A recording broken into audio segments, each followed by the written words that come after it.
મોન્થા વાવાઝોડું ત્રાટકતા આંધ્રપ્રદેશમાં જબરદસ્ત તારાજી।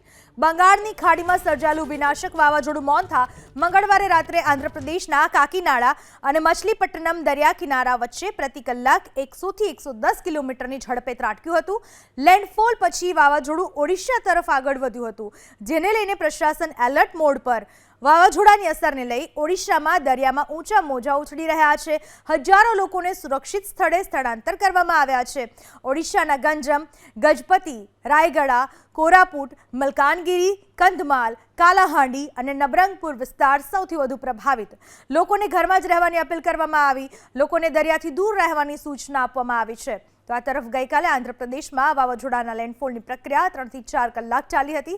આ સમયે ભારે પવન સાથે અનરાધાર વરસાદ ખાબકતા આંધ્રપ્રદેશના અનેક વિસ્તારોમાં વીજળી ગુલ થઈ ગઈ હતી।